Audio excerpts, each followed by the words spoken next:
Hello, can you see my screen? Okay, with the formalities over, let me introduce myself.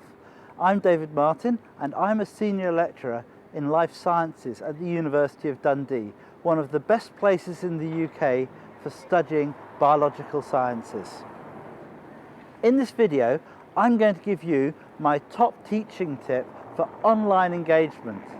And that tip is, ask your class. Asking questions can really help your students engage with the material. Instead of just listening and writing it down, they can work with that material and really test themselves to see if they understand it.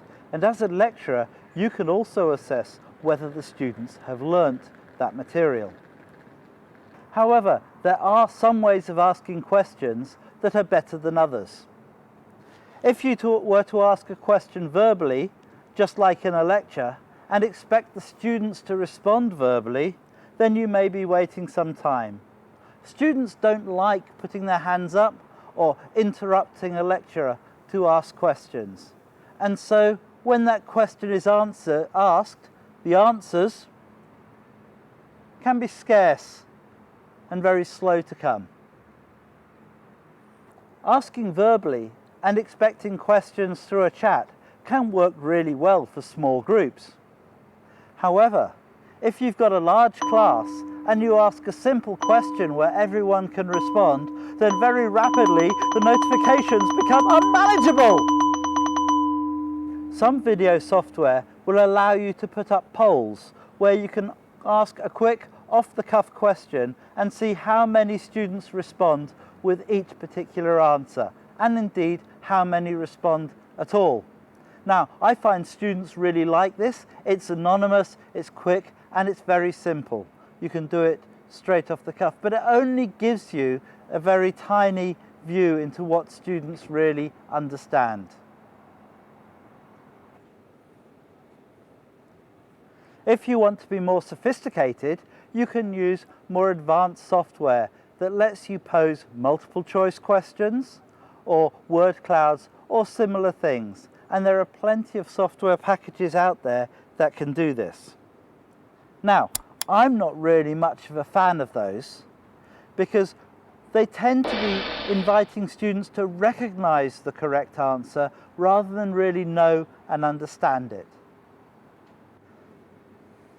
So I developed Ask My Class, which allows me to pose questions to the students and them to respond in an appropriate way. So for example, it could be drawing curly arrows on an organic chemistry reaction, or drawing the boundary around particular cell types in a tissue, or maybe sketching the shape of a graph if I change the parameters in an experiment.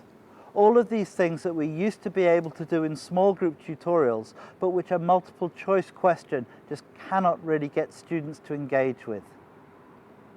I find the students really enjoy this, they learn very well, and they like to respond in class and test themselves, even when they don't understand. And I can use this software to really get a grip of what my students understand, keep them engaged, keep them working with the material, and I can then explain immediately if they haven't got it, or I can move on to the next topic if they have got it.